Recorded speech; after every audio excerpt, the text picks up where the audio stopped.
Yay Networks. Welcome to another episode of Plastic Surgery Uncensored. I'm your host, Dr. Rady Rahban, and I am super excited about today's episode because we're going to be talking about plastic surgery stigma. I love it because, as you all know, I like talking about things that people don't want to talk about. I like to talk about things that are a bit controversial, and I think it's a subject that is on everyone's mind constantly, given where we are in today's society, which is we've arguably made progress, arguably made regress. It's hard to say where we are, but we definitely have been talking about self-esteem and loving oneself. So um, the show would be useless if we didn't have the commentary of wonderful patients of mine, and I am blessed that I am going to have the show with Sarah, a patient of mine now. For how long have we known each other, Sarah? Dr. Rahban, we met in the early part of 2020, right in So the heat yeah. of the virus. Yes, right. So we've known each other for 2+ years, and Mhm. through the experience of surgery, we've gotten to know each other very well. So welcome to the show, Sarah. Thank you, thank you, thank you. All right. Well, we are excited to have you. So, as always, we like to do a quick introduction as to how you and I met and what you've had done. Let me preface this by stating, the subject matter today is stigma, plastic surgery stigma.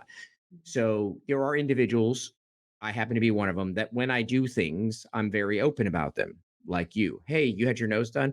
Oh my God. Oh yeah. Hell yeah. Look at this. This is amazing. My nose looked terrible before, but look at it now. And guess what? I paid for it and I got it when I wanted. That's the kind of personality that I have. And then there are individuals who want no one to know. I don't want my photos out there. I don't want anyone to know, hey, did you do your nose? No, not at all. And it usually comes from the stigma associated with plastic surgery, as if it says something about you. Then there's a second stigma, which is a super stigma, which is you've gone too far, you've done too much, you're a plastic surgery junkie, you don't know where to draw the line, you're starting to look cat like. And so we're going to kind of address both of them. But why you're such a wonderful, wonderful patient to have on is because you've done a bunch of stuff. And I guarantee you, no one would have a clue because you look stunning. So let's talk about it. We met in June of 2020. So what did we do for you first? Sure, sure. So we went in and I was unhappy with how my current breast implants looked at the time. Right. And I also was having some trouble with my abdominal area, not just aesthetics. Yes, the skin was crepey, crinkly, stretch mark. I had a baby in Right. You had had a 2008. baby. Yeah. You had a Mhm. baby in 2008. That makes a huge, that's very important to know. Okay. Yeah, that's super important. And even though I was really fit and thin and all those good things, I just didn't feel like I was at my full potential with my body. So we did a breast revision. We put in new implants and we did a lift. And then we did some liposuction and a tummy tuck. So essentially in 2020, you came to me Mhm. and we did a mommy makeover, something that I do, Right. I don't know, 3, 4 times a week, which is, hey, I'm in great shape. I eat well, I exercise, and I had a child. And despite everything that I'm doing, my body is just not cooperating to the extent that I like. My breasts, I've had an implant. I'd like to change them. It's been in a long time. They're starting to sag a little bit. My abdomen, I just can't get rid of the skin. I have a little bit of a bulge. I guess my muscles are pulled apart. And I got a little bit of fat that's stuck in my love handles. And unless I become anorexic, I can't get rid of it. And Mhm. we have that all the time. And we've talked about that on many occasions. So you and I did a mommy makeover, and surgery went great. You did amazing. You looked gorgeous. You felt gorgeous. And you tell me how you felt after that surgery in terms of how it impacted your life. So, surgery, that's such a scary word. So, coming out of it and the healing part and just how I looked, it was amazing. Right afterward, and then the first 6 months, I became a new person. I started to shine even more. I feel like my personality is very bright to begin with, but it was amplified. Clothes fit better immediately. I was able to leave the house in confidence, especially living by the beach. By the beach, you're not wearing a lot of clothes. And it was just interesting because I could sit up and my abs were tight. My breasts didn't feel like they were sagging against me. It was just like getting a new set on life in a new body. It's like I was had myself before I had a baby. And I know, and you're married, correct? I am Happily married, correct? happily married. Got it. And so one of the things about mommy makeovers that are very special is that it's a gift that gives. In other words, you get the benefit directly, and then your life partner indirectly is a beneficiary, not because of the obvious. Oh, wow, your breasts are bigger, so he likes them. Not at all. It's because now you have this sort of shine to you, and that shine is that confidence. And that confidence spills over into your interpersonal relationships. Again, you're special in that you're already a very confident woman. I've now gotten to know you quite some time, but there's this information that in order to get plastic surgery, you have to be some super, I don't know, insecure, meek individual, and that plastic surgery just makes you confident. Not at all. You're super confident before, but I can't imagine that this didn't add a little oomph to your interpersonal relationship. Oh, but it did. So yes, there is, sexually things are better. But just he saw me for who I was before I had a child. We met afterward, obviously. So it was like a way back in time. He saw me as a whole complete person in my eyes, which he saw me before as that. But just he said just the look on my face every day of just waking up and being true to myself and not complaining that my mind doesn't match my body to that degree. It was life changing, and now we can go on trips. I can wear the bikini, I can wear the dresses, I can be expressed fully. Okay, so then you did this. Awesome. Bye bye. See you. I'll see you never. And what do you know? A year later, you came back, and we did essentially the same thing we did for your body, except for your face. And we don't Mhm. really have a coin for it. We don't have a cute name like Mommy Makeover, but we did a bunch of surgeries on your face, all of which is arguably incredibly subtle, yet the collective group of them is incredibly powerful. So I'm going to read off the list of things that we did. We did a nose job, we did a chinog, we did some liposuction of your neck, we added some fat in very select places, and we removed a little bit of the buccal fat inside your cheeks. So that's like theoretically 5 or 6 procedures. And so, oh my God, this poor girl, she must be so insecure. Oh my God, she's a plastic surgery addict. Oh my God, she must look like Catwoman now that she's done all these surgeries, right? Isn't that how the stigma thing begins? So Mhm. tell me about what triggered in your mind to have you circle back and do this secondary surgery. Sure. So I started working in my current field of web design, branding, and I was on Zoom a lot, just like the rest of us during the pandemic, right? We're seeing ourselves on Zoom all the time for the first time. And I just had realized that there were some things that I feel like could be refined. I loved who I was. I just saw that, hey, you know what? Maybe with little refinements here, and I didn't know what they were. I was just like, something can be updated. That's what started that conversation, that internal dialogue with myself. And that's when I was like, you know what? Dr. Raban changed my life with my body. I'm going to go see what he can do for my face. And so I came to you with just wanting a chin and a nose job, and then you had to educate me on it's the small refinements. You don't need a new face. It's just small things that can be tweaked that can bring out your best features. Right. And so, and the reality is, and I keep reiterating this because I think it's really important to understand this. You don't have to be super insecure to get surgeries. You can actually be incredibly secure. You don't need to have very dramatic things done in order to have dramatic changes. They can be subtle things. And so as a result, now you've done a boatload of surgery, right? Mhm. And if we don't mention it, you go live your life. No one has a clue. You look fantastic and you're happy. But now, if you have this conversation, which we're doing purposely, we are exposing that you've had all these surgeries because if we had this conversation and someone didn't know you, they would say all the things we said. So the stigma. And so what we want to talk about now is, why? Why is there's this shame associated with plastic surgery? What is this stigma? Where did it come from? And what do we do about it? So, what do you think in your mind? What do you think that where does this stigma come from? Because clearly you don't have it, because as I mentioned to you, I have the patients a decent amount that are like, Oh, please don't use my photos on social media. No problem. I get it. Oh, and I don't want anyone to know. And don't and I always am curious because I'm just inquisitive that way. Are you ashamed of what you did? In other words, if someone probed you and said, "Hey, Sarah, did you do your nose?" Would you be the type of person that says, "No, I never did"? So I'm always curious. So what do you think? Where does the shame and sort of stigma come from in your mind? In my mind, I think it comes from just the early ages of people seeing tabloids. I really think tabloids are a big derivative in bad images and plastic surgery because that's what they make money on, right? It's media. Media could be great and it could be bad. You probably know a friend down the street that she had some work done. It got a little excessive.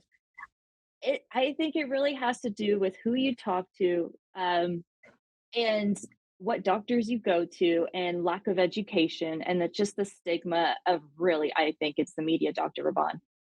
Well, I think what ends up happening is, I mean, that's definitely for sure. I think the media has, I mean, as we all know, the media can Mhm. make cocaine healthy. It can make, it can make stealing considered, an art form. I mean, it can do whatever it wants. And so obviously the media and tabloids are very a big part of it. I think there's a couple of components, as are the case with all things, right? It isn't singular. There's definitely a component of our current place we are in society, which is sort of the new wave of accept yourself, love yourself. Any version of yourself is good. The way God, and it's, you'll have both sides of the coin saying, well, no, if you're 574 pounds, it's not that we don't love you. It's not that you're not worthy. It's not that it's not okay. It's just terrible for your well being. You're going to get a heart attack and drop dead. Your knees don't function. So since when did being obese be okay? Well, in our society today, there are lots of people who think that if you tell someone that they're fat, overweight, excess weight, whatever term you want to use that's not considered PC or PC, that you're fat shaming. And obviously I'm referring to things done in a way that isn't nasty or harmful, but just stating the facts. So now the idea that you want to go and change yourself is considered bad. Like, why don't you just, Mm. Sarah, why don't you just love your old nose? You don't love yourself. Well, says whom?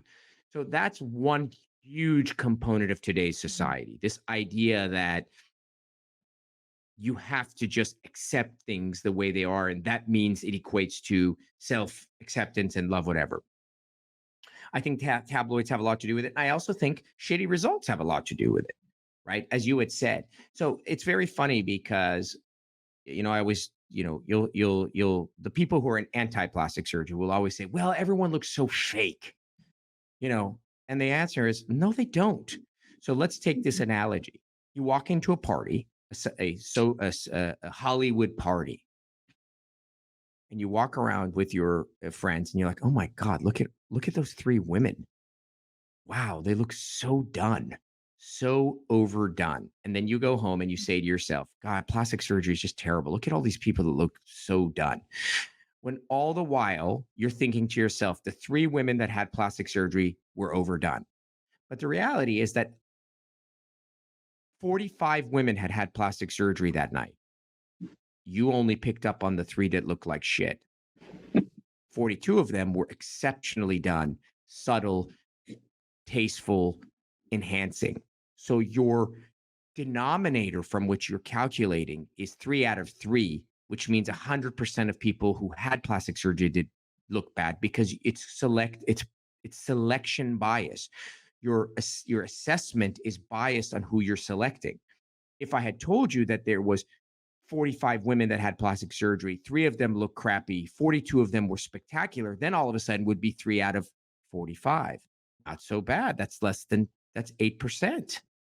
So obviously, bad results are obvious, whether it's on the media or the girl you know next door or whoever. And good results should be subtle and go under the radar. So I do think terrible results, pushing the envelope, has really done us damage. And I definitely think the stigma is worse now, I think, in a weird way than before. Um, why do you think that some people look terrible. Like if you look at like you had all these things done to your face, right? And Mhm. we're both biased because it's your face and I did it. So we both think you look amazing. But we hope somebody else would look at you and be like, wow, she looks good. So why do you think somebody else looks not good and obviously bad? What is your thought? Mm. My take on that is people look bad because you don't consider the whole canvas or you only work on one part of it. You don't get a second opinion or get education on the what is out there and available to you. I think also when you see the older generation that got plastic surgery 20 years ago and you see how those are aging, that too. I think it's just so interesting to me, Dr. Raban, that when I do see someone that has something bad, it's usually one big thing, like a collapsed nose, lip fillers that the girl's drooling at the cafe down the street. Yeah, I mean, to me, plastic surgery, this is how I encompass it. I don't think this is a past generation, new generation. So, past generation were shitty facelifts, new generation are duck lips. I mean, every generation will find the trend. The 90s were big boobs on, cocaine addicted models. I mean, it was there, every generation has their bad, overly done item, right? So, Yeah. to me, what makes bad outcomes is first of all, you can't have a bad outcome unless you have a bad surgeon because someone did the work. Like you didn't just walk in and it just happened. Someone operated on you. So that someone is your surgeon. So bad plastic surgery is because of a bad plastic surgeon. And we know we've done this many times. Many of the people that are doing it are not plastic surgeons. So let's begin by that. It's just people doing cosmetic surgery. So we won't dive into that. So there are two parts to a great outcome: technique and artistry. That's what makes an outcome. The technique, I'm going to do this type of rhinoplasty versus that type of rhinoplasty. For example, noses, I do structural rhinoplasty. A lot of surgeons do reductive rhinoplasty. Structural rhinoplasty is something where we add support. Noses tend to look good over years. Reductive rhinoplasty is taking things out and things tend to collapse. So there's the technique. I picked, in my opinion, the right technique, AKA, I picked the right recipe.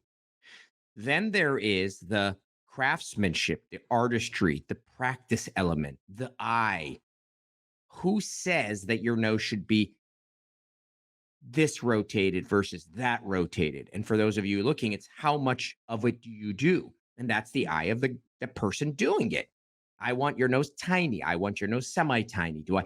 So there is a vision of that person, just like the person doing your haircut, just like the person doing your interior design, just like there's a taste. That's a factor of that person's preference. So there's the technique, which in some instances has gotten better over the years, but in many instances haven't changed in decades. And then there's the preference or the taste or the skill set or the artistry. And it's really a hybrid of both. So good surgeons pick good techniques and execute them well. And those that don't ruin the results. And then people walk around and see those results and think everyone looks like that. So we're going to take a quick break and then we'll come back. We're going to chat a little about the stigma as it applies to body dysmorphia, because I think those individuals who've taken it over the top also contribute a lot to the stigma. And we'll talk about some other elements of empowerment. How's that sound, Sarah? That sounds fabulous. Plan it is. All right, we're going to take a quick break. We'll be right back with Plastic Surgery Uncensored. Welcome back to the second half of Plastic Surgery Uncensored. We're diving deep into plastic surgery stigma here with Sarah, my wonderful patient.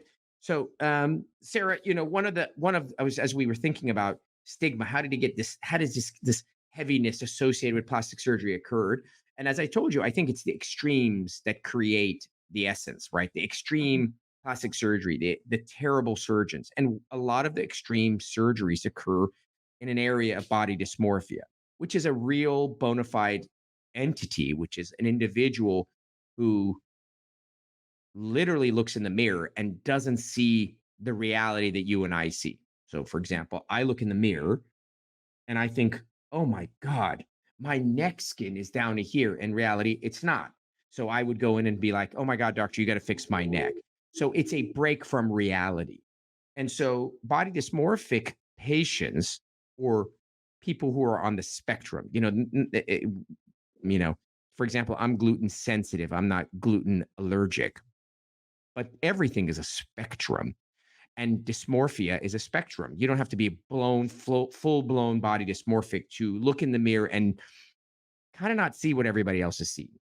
So those patients then end up having a lot of surgery that is unnecessary, right? Yep. And when you have a bunch of surgery that's unnecessary, you get shitty outcomes, right? If your nose is pretty damn good and someone operates on it, what's the chances it's going to be better? Not really. It's probably going to look like a little tiny little pencil, right? If you don't really have any loose skin in your face and you get a facelift, you're going to look like you just come out of a wind tunnel. So, body dysmorphic patients, people who push the envelope on what they need, end up looking odd because they didn't ever need the procedures. And then as they walk through life, they then are billboards for plastic surgery. And as the billboard occurs, the lay person looks at these individuals and these individual results and says, oh my God, plastic surgery's gotten so bad. It wasn't this bad before. My God, this woman looks terrible. Or, oh my God, look at him. And so in their mind, this selection bias is occurring when all the while it's unarguable that plastic surgery over the decades as a whole is much better. We're overall much better, but we're making equally many bad results. And those bad results are floating around. So again, the 45, the 42 women out of the 45 concept. And I think, again, who's to blame? I think at the end of the day, it's the surgeons because, the gatekeepers of plastic surgery and the kind of people's thought process of plastic surgery and plastic surgeons are the surgeons themselves, right? Hmm. Like you came to me and you said, hey, I want to do a facelift, hypothetically. I'm not saying you did, right? Right. Who's the one who makes the ultimate call? Mm. Yeah, it's going to be the patient. I think wants to get educated on it, but the doctor's gonna. If you gave me a facelift, that would be totally whack. Right. No. So you said, so it's not the patient. The patient is Mm. irrelevant. The Okay. patient cannot operate on themselves. The patient Right. can demand it. The patient can pay for it. The Hmm. patient can keep searching. Unless someone provides them that service, Mm. they cannot harm themselves from plastic surgery. Someone has to harm them. That's the goddamn problem. So Yeah. I think the stigma came about because so many people are getting such shitty outcomes. You come to me and your lips are the size of, I don't know, a baboon. And you say, hey, Dr. Rahban, I think I need another syringe of filler. I'm the asshole who injected you with another syringe that made you look worse than you did before you came in, who then you're out in public giving plastic surgery a bad name. So I Yeah. ultimately always put the onus ultimately always on practitioners. I don't even like to use the word plastic surgeon anymore because sadly Mhm. it's not even plastic surgeon. It's the pediatrician, the ER doctor, whoever the hell is injecting, doing, cutting. It's the provider of that stuff.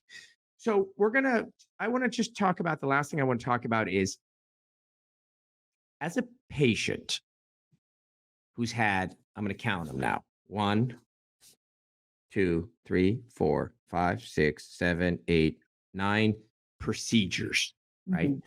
Yep. Holy crap. What the as a patient who's had 9 procedures, when you interact with society, your friends, people, whatever, how because you've been very forthright, you're a forthright individual. I mean, you're on the damn show. You're actually the one who even suggested this topic. How do you process this? Because what I want other people to understand is if you have your nose done, just your nose, I feel like you should own it and be excited about it because you did it and there's no shame associated with it. But somehow a lot of people struggle with that. So, how do you interact with society having done these procedures and be Sure. open about it? Absolutely. I don't go walking down the street and I'm saying, "Hey, hey, look at all this work I got done. Look at me." Uh, Sure. but but I do have a lot of women that ask me what skincare I use, who does my hair, how do I look so refreshed and relaxed? What's the secret? And I'm always just laughing. I'm like, "Let me tell you something, doll. I got this many procedures done in this amount of time." And I tell them all about it. And they're half the time it's either, "Oh my gosh, wow, good for you." The other time is, "You're very young. Why would you do that?" So I just had to learn to manage it and manage it in a healthy way that it's not judgy. I educate them and I just let them know I was whole before. Now I can be at my true and fullest express self. And a lot of it, like just past weekend, I was talking to a woman and I told her everything. And she was inspired to have work done for herself because she had burns on her face and she wanted to get her nostrils fixed. And it Let was me a ask you big a quick ordeal. question. Let me ask you a question. Sure. L- let's focus hyper focus on the naysayers. The Sure. positive people are amazing. Oh my god, I Mm. had this done. Good for you. Wow. Oh my god, I'm so jealous. I don't have the balls to do that, but I wish I could. We don't want to talk about those people because they're wonderful and All we right. love them.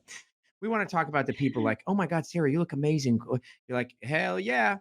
I had X, Y, and Z done." And then they're like, "Oh, you're so young. What a shit." I want to know what you, aside from in one ear out the other, which is fine. How do you, what do you say? How do you manage it? What do you say to yourself? Take me through that journey in your mind because Mm, ultimately that's what frightens people from being open, right? Is being judged. I mm. don't want to tell anyone I did my nose because I'm going to be judged. And if I told you that everyone would judge you positively, then you'd be like, okay, cool. But you never know what the response is going to be. And so for a lot of people, they rather not mention it because they don't want to they don't know how they're going to manage a negative response. So what do you do? Sure. So, how I manage a negative response, I'm talking to this person, I tell them, and they're like, "Oh, no, no, you're too young. This is terrible. Why would you do that to your body? You must hate yourself." Well, I changed the narrative a little bit. I'm like, I love myself, and that's why I did that for myself. It is all out of pure love. And it's unfortunate that you feel that way, but this is what I've done for myself and for my career. My life is now elevated and I leave them at peace. And then if they would like to continue the conversation, I help educate them that little things here and there help. I do not look like a cat lady, but that At goes into all. a defensive mode. Right, right. It's like I don't ever want to defend it, but I definitely love educating people when they do have judgment. Right. So I think you hit two things on the head, which I always just say. Number one, actually three things. Number one, you got to own it. That's what I believe. I Mhm. believe that if you do something, you own it or don't do it. Right? There's no shame in what you did. You got married, you got divorced, you own it. You know, whatever happens to you in life, you own it. Because when you own it, you set it free. When you don't own it, then you have to package it, compartmentalize it, hide it, and keep it hidden. Whereas if you own it, it's free and it's done and it's gone. Number one. Number two, you talked about the fact that you changed the narrative. So the narrative for the naysayer and the stigma driver, the person driving the stigma is, what a shame. Poor girl. Oh my God, you must not have been complete and you felt that you needed to pay to be complete or alter yourself. And the reality is, oh, no, no, no, no. Please, please. You don't know me, but I am incredibly, was I complete? I was very complete. All I did, as I used the analogies, I was the most gorgeous diamond you've ever seen. I just polished it. I didn't change a diamond. There's no change in cut, clarity, color, or carat. I just polished the diamond. So I like the idea of changing the narrative, which is often from, oh, poor girl to what are you talking about? No, man, I love myself more than you love yourself. The second, and the way I go about things is education. Oh my God, you had all those procedures? Oh, no, no, it's not all those procedures. I had my nose and chin done. I took a tiny amount of fat out of my cheek because I was a little round cheeky. I added a little fat along my jaw because I was born with a little weak jaw. I had already had a breast implant. And all of a sudden, it's like, oh, right? So I do think through education and through positive dialogue conversion, I think those are very good ways to own what you do. Do you owe it to anyone? No, no, you don't owe it to anybody. And you don't need to go around convincing the world. But when the conversation comes up, and this is what I'm referring to, you either turn into the wind and you address the conversation, or you just bury the conversation. That's what I'm referring to. And personally, and like you, I tend to be someone who owns stuff, and I don't actually mind having the dialogue. I don't mind it. It doesn't bother me. I'm more than happy to explain to you what my thought process was if you're interested in hearing. Yeah, absolutely. Right on. That's my approach in life. I'm definitely extroverted and I just love educating people and chatting about it. And I just want to destigmatize it. I want everyone to feel just as good as I do. Well, yeah. And I mean, listen, this was the topic that you suggested. You talked about the idea of stigma, and who better to destigmatize it than a young girl who utilize the tools that are available to her in life to empower. That's right, I'm using the word empower yourself to a higher quality of life, which then spins off to success and joy and love and intimacy and sex and all the things that everyone is hoping and striving for. You use the tools that are available. So bravo. Okay, well, there you have it. Plastic surgery stigma 101. As always, thank you so much for Sarah for joining us. I feel like the episodes tend to always be better when we have someone to have a conversation with, and we're grateful that you are a courageous person who got on the show, and hopefully people found some benefit from hearing our dialogue. As always, if you enjoy the show, first and foremost, jot us a comment. If you don't enjoy the show, don't write anything. Just stop listening. And share, subscribe, download, give this to your friends and family. You never know who's going to want to have plastic surgery, and we're going to keep them out of trouble. All right. Until next time, I'm your host, Dr. Rady Rahban.